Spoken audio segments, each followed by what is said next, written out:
Hello, everyone, and welcome to today's session hosted by Omega Performance and Vital Smarts, both 2080 companies. So I'm Amy Lyons, the Curriculum Director for Omega Performance, and today's session is about crucial conversations. We have two experts on our panel.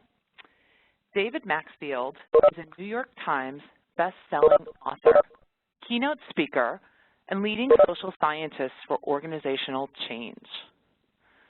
Sally Schultz has been with Omega Performance since 1993 in the capacity of senior consultant.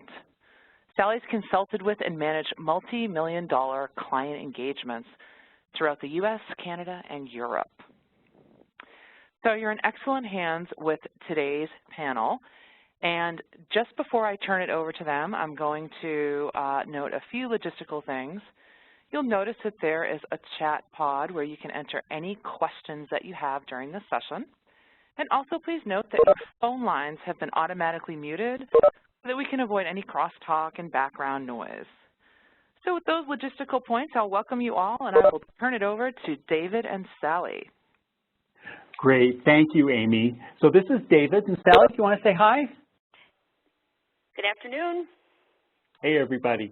All right, so let me talk about the agenda. We basically, Sally and I want to have a conversation about a couple of research studies that we at Vital Smarts have done. So the first part of this research is going to describe a problem. It's the problem that shows what happens when your customers or your employees fail to speak up when they see problems. So that'll be sort of the first half, and I'll present the data, and then Sally and we'll have a conversation about it and include you as much as we can. Then we'll turn to solutions, what individuals can do when they witness poor customer service, and also what leaders within financial organizations can do to help resolve these kinds of problems. So let me jump into study one. The first study was looking at why and how customers choose their bank or their financial institution, and how and why they quit when they decide to leave. It's a survey study where we surveyed just over 5,000 customers of a variety of financial institutions, banks, savings and loans, credit unions, and the like. And the data came out pretty simple, but also pretty interesting. So first, let's look at how it is and what it is people look at. What are the factors they consider when they're choosing their bank? Here's what we found. Number one for customers was convenience. It was where was the location, how many locations, what kind of technology they offered, did they have an easy-to-use website, that sort of thing. Did they have ATMs where the customer wanted them, where they were, right? So that was number one. Number two was reputation. I hope that's not a surprise, right? Number three was cost. Number four was personal interactions, like a positive interaction they'd had with one of their financial service providers. And then number five came a little lower than I would have thought, was a friend's recommendation. So we look at this, and I didn't have a lot of surprises as I looked at this. How about you, Sally? Was this kind of what you'd expect, or did it raise some questions? No, I think it's in alignment with not only what I've experienced, but many of the folks on the phone, probably their banks or credit unions or financial institutions have probably done some similar kind of research, and I would guess that it isn't a surprise either. Yeah. So then we looked at when people choose to leave their bank and find a different bank or savings and loan, here's what we found. All of a sudden, it was the personal interaction that came up to the front. It was they had a rude or uncaring or unhelpful interaction with a person who worked at the bank, and that was why they left. Number two was cost, so it moved from 3 up to 2. And then convenience and reputation, look, they dropped pretty far down. Now, so let me pause here. Again, Sally, does this make sense to you? This absolutely makes sense to me. Yeah. So to summarize it, we'd say people choose a financial services provider based on convenience and reputation. They quit because of a bad interpersonal interaction. And Sally, could you present sort of maybe the positive side of this? Because, of course, most people don't quit their financial institution. Most people stay. So it's been my experience, and probably the experience of many folks on the phone, that sometimes when customers leave, it's a lot easier to pin the reason on pricing or fees or some part of the product functionality that maybe isn't as effective as maybe some other providers in the area. And what we find with this research is that while that might be true, what's more true is that they're leaving because of something that happened with another person. And sometimes, again, it's just easier to pin it on things that maybe are about the organization versus the people. The good news about this is that even though they're going to leave because of or they might leave because of a bad interaction, it's been my experience that a lot of people, when they do find a financial services provider that gives exceptional interactions, they will follow them from organization to organization and will forego paying a little bit extra and may forego even having convenient locations. So while this works to the detriment, it also works to the positive as well. Yeah, I think that's exactly the case. While this research is focusing on why people leave, if you were to look at the flip side and say why people stay, I'm betting that once you've started working with a bank or other financial institution, it's the interpersonal interactions you have when you go there that have a big impact on whether you stay. Now, there's one other sort of piece to this first research study, which is that we found customers don't complain typically to their bank or their service provider when they have a bad personal interaction. Instead, they talk with their wallets, not their mouths. What we found was that only about 4% actually voiced their concerns when they had what they described as a negative interaction, but 91% stopped doing business. Now, what this means is the customers you do have who complain, and some days it may feel like there's a lot of them, those customers are actually kind of the tip of an iceberg. They're really important customers because they're willing to speak up, whereas most of us as customers, whether it's a restaurant or a bank, we just speak with our wallets. We walk instead of talking. So we wanted to try to say, what could a leadership team at a bank or a savings and loan do if they knew this was the case, that their customers didn't complain, they just walked, right? So this is the base of our second study. The second study, we said, you know what? Even though the customer may not complain, there are witnesses inside the bank and savings and loan who see the bad customer service when it happens. So we surveyed close to 1,000 customer-facing employees. So those employees, let's say a teller has a bad interaction with a customer, the customer leaves in a huff but doesn't complain. The other tellers have witnessed this. Those are the people we surveyed. And we asked them about the bad customer interactions they'd observed. And we got some pretty interesting data. We asked them to describe actual interactions they'd seen. So let me give you just a couple examples. A customer walked up to a teller, but the teller ignored her. The teller was doing something on her computer and never looked up. After some very awkward moments, the customer came to my window and I helped her. The other teller glared at me as if I was invading her turf. You can imagine that happening. Let me share one more. A customer called to ask for interpretation of the legal jargon included in a loan application. My coworker's response: why don't you just Google those words? It's not my job to educate you on the English language. Call back when you have something of substance to discuss. Whoa. Everybody in the office just sat and stared at their computers. Ouch. So how prevalent are these witnesses and what is it they're seeing?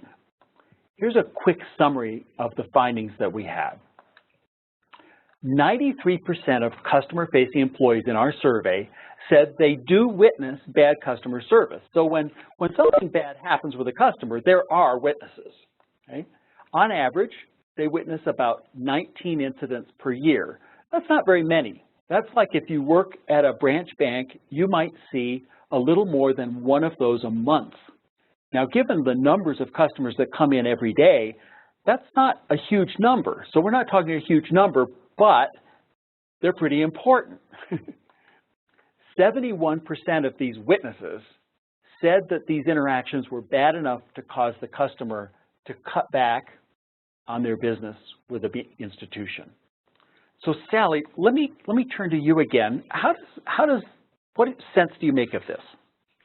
Well, you know, it really begs the question, David, why frontline employees don't say anything. And I think the answer is both easy and complex. And I know that you're going to get into some solutions to make it easier for people to raise their hand when something occurs. I would say that some financial organizations are better at this than others, but I believe that the senior management team of an organization must really create the condition where people feel like they can raise their hand and speak up. I'd also add that in organizations that I have worked with where they do this really well, and by this I mean allowing people without any consequences to talk about incidents where bad customer service was delivered. In organizations that do this well, it isn't just about the senior leadership team setting the conditions, it's also about the branch manager creating a kind of an environment in their branch where people feel like they can give peer-to-peer feedback and peer-to-peer coaching. Unfortunately, in a lot of organizations, and not just financial service organizations, sometimes that's the exception rather than the rule. I totally agree. So if you look at just this data and you say, okay, on average, people are seeing 19 incidents a year, there's no way we can take those number of incidences and turn them to zero, right? There are going to be instances that happen.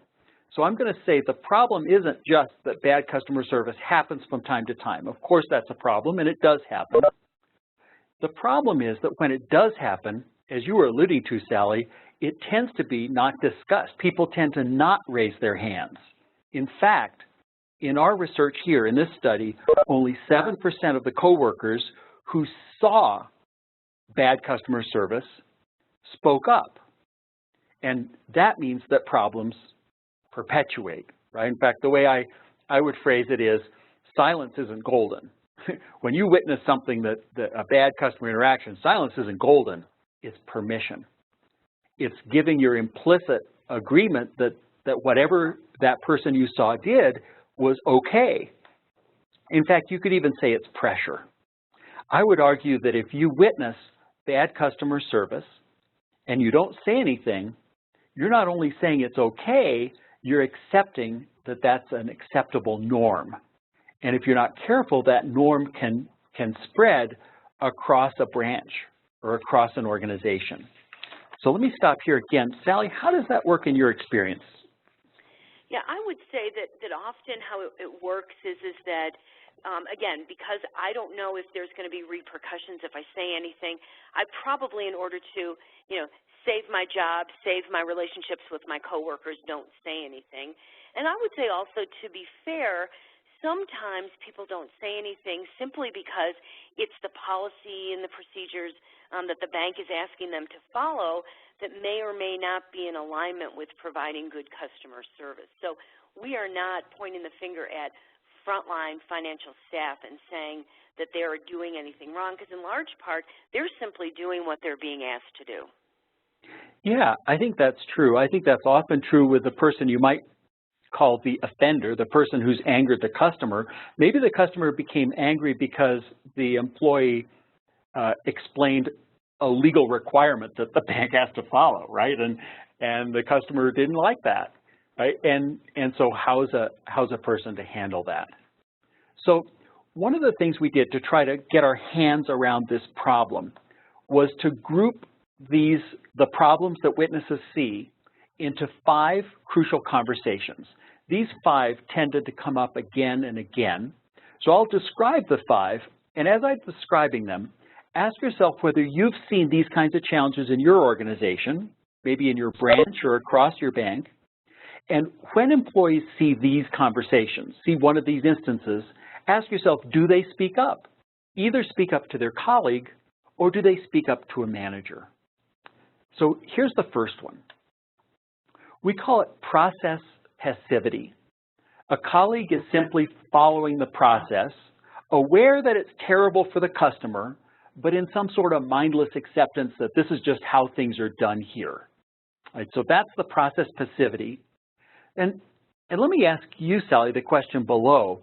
First of all, do you see this kind of thing? And second, what is it about our industry that makes us susceptible to this process passivity? Well, obviously, one of the obvious things are the regulations that the government imposes on us that say you can or can't do things. I have found that sometimes the process that organizations put together are processes that may have been instituted 20 years ago that no one's really ever gone back and said, is this process in the best interest of our people, and more importantly, is it in the best interest of our customers? So sometimes when we don't go back, we don't really take a hard look at the processes that we've put in place to determine whether they're in alignment with really being able to provide excellent customer service. Yeah, I think that can certainly happen. And think about how that impacts a frontline teller. Let's say that a lot of times that I, as a leader, I'm explaining to the tellers that the reason for these processes is because it has to do with like legal compliance and best practices in our industry. And so as a teller, I accept that, I assume that, and so I'm in an interaction. It goes really horrible. I'm watching it go horribly for the customer. I know it's not working for the customer, but I tell myself in an unthinking way, well, it must be the good policy. It must be either law or best practice, but sometimes that's not the case. It would be best if I could speak up to my manager perhaps and say, you know, I had a really tough interaction this morning. I wonder if, explain this policy to me. Is it legal? Is it best practice? And how should I be coping with a customer like this where the policy really doesn't serve them well? Right? So we're looking for speaking up, even if the policy ends up being correct or legal, we'd like to have a discussion about that. Right? So here's the second, policy blindness. This tends to affect people more senior in the organization.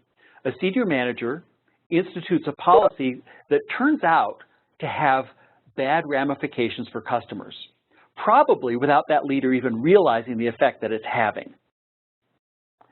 And so let me ask you again, Sally, have you run into this kind of thing where there are unintended consequences of a policy that maybe the senior leader doesn't get feedback on?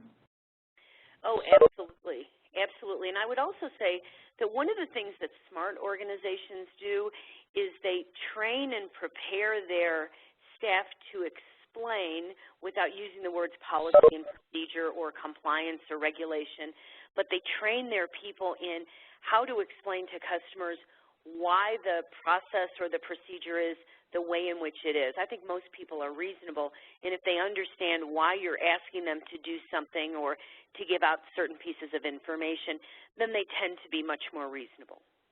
Yes, I think that's true. And I think that helps to answer those two questions further down the page, like what if the policy is actually a government regulation? Well, you want to have your frontline employees empowered to explain that regulation in a positive, affirmative way. And if they're unable to explain it, to be able to go back and get more information. And I think that just as you described, that is how the best leaders handle it, is through increased explanation, because oftentimes these policies aren't flexible, but they are understandable. So here's the third one. I'm sorry, the third one we call silo abuse, where each team within the organization does its job and passes it along without consideration for how it affects the ultimate customer. And so the question here is, what can leaders do to encourage a broader, more customer-focused perspective rather than just looking at customer issues within your own individual box? And Sally, do you see this as, when you go from institution to institution, do you see this as an issue? Right, and you know, obviously many of the folks on the telephone have probably tried things like cross-training people or doing things like having the support staff walk in the shoes of a teller or a frontline financial services provider for a day. And while that does develop empathy, I think what's really important is for everyone in the organization to understand that everything that they do has implications. And again, that's a lot easier said than done, but that really speaks to the role of senior leadership to really set an understanding of people that whether you are in a customer-facing role or whether you're in a support role, everyone's job is to do what's best for the customer. Yes, and the only point I would add is that once you've set that positive norm, the way you maintain and enforce that norm is to have people, when they see it being violated or a gap between what they expected in terms of that positive customer-centered behavior and what they're really seeing, that when they see it, they speak up. Either they speak up to the person directly, their peer, their employee in the other group, or they speak up to their manager, and so that it can self-correct. It's the lack of self-correction that becomes a real problem. Now here's the fourth. This one I think we're all familiar with. It's payback. It's where a customer's the source of an issue, where a customer behaves in a way that's disrespectful or that upsets a colleague, and as a result, the bank employee becomes defensive or even offensive. Now, we've all had to deal with irate or frustrated customers. Sally, have you seen best practices around when a person is confronted with a disrespectful and an unfortunate customer, how peers can come in and help? Yeah, you know, in really high-performing organizations, the manager really sets a standard that everyone needs to have one another's back. And so, you know, I've seen situations where the customer is really escalating a situation, and unfortunately, the financial services provider is responding in kind. And if the manager has done his or her job, then I might be on the lookout for that person, and I might kind of intervene and take over from that point just to give my colleagues some breathing room, because you get to a point, as we all know, where when you're angry and the customer's angry, things get said that can't get unsaid. Yes, absolutely. And I think having people sort of practice how to do the handoff, so that if I notice that you're getting hot under the collar, I can come in and help in a way that doesn't make you look bad or make me look like I'm stepping on somebody else's turf, so that it can be a smooth handoff. I think that can be ideal. And David, to that point as well, it really takes practice, and it takes not kind of reacting in the moment, but it really takes kind of going through some drills of, if this happens, then the way that we're going to respond to it, and doing some role plays around it as well. Yeah, it's understanding that we're doing training, not education. It's not, you know, we're trying to get people to change their behavior, not just their thought patterns.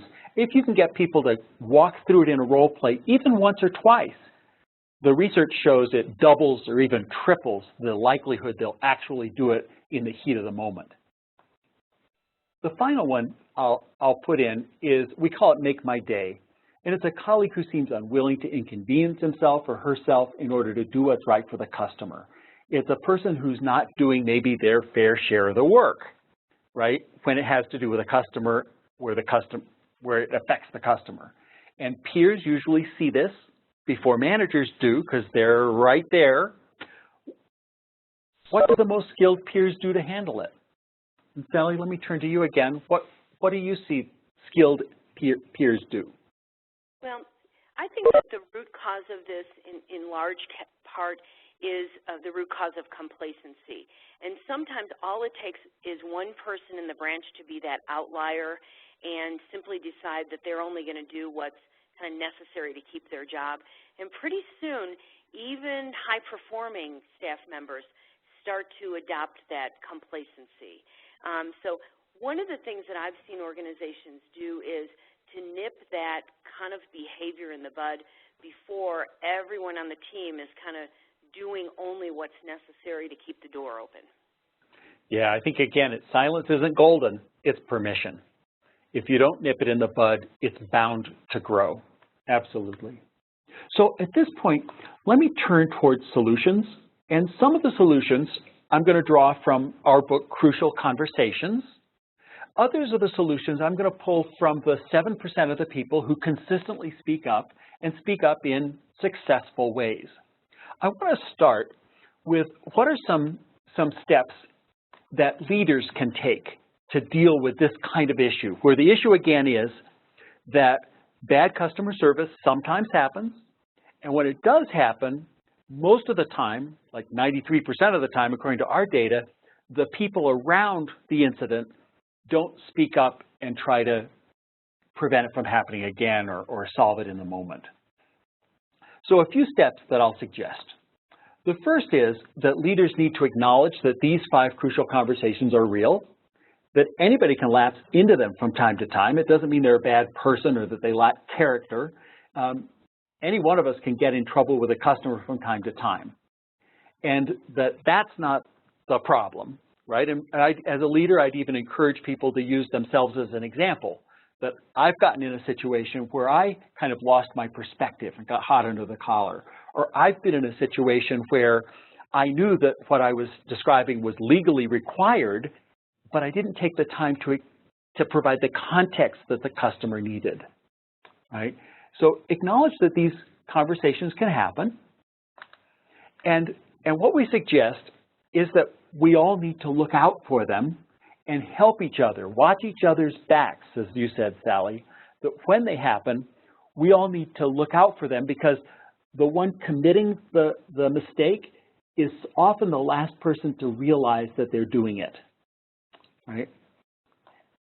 The third is to model how to accept feedback.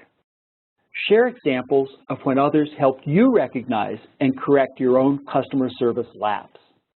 What we find, what people say is the #1 reason they don't speak up and watch each other's backs is #1, they're afraid it'll hurt the working relationship they have with a peer, and #2, they don't think their boss would want them to, right? So that's a huge problem.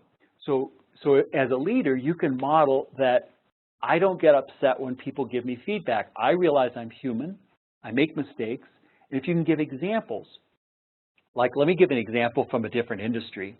We were working in healthcare where the issue was get everybody to always wash their hands when they should. Now everybody wants to, but they forget. The same way as in a bank, you might forget to provide the kind of service you'd like to provide. And so the key is to watch each other's backs. So we had a vice president of construction who was helping to build the new children's hospital. He was walking into a patient's room to check how a window design would work, and a nurse took him by the arm and said, "Excuse me, you didn't wash your hands. You need to wash your hands." And he said, "Oh my gosh, I forgot. Thank you so much for reminding me." That admission that a vice president wanted to be reminded of something went viral. People thought, oh my gosh, it is okay to remind each other of this, very basic sort of thing. So as leaders can acknowledge that they're human and ask that others remind them and give them feedback, it helps everybody. Fourth, empower employees to speak up within the organization when they see an action or a policy that's undermining customer loyalty. And by speak up, I mean in a frank, honest, respectful way. Maybe it's come to their branch manager or go to another leader and say, help me understand. Here's what happened today.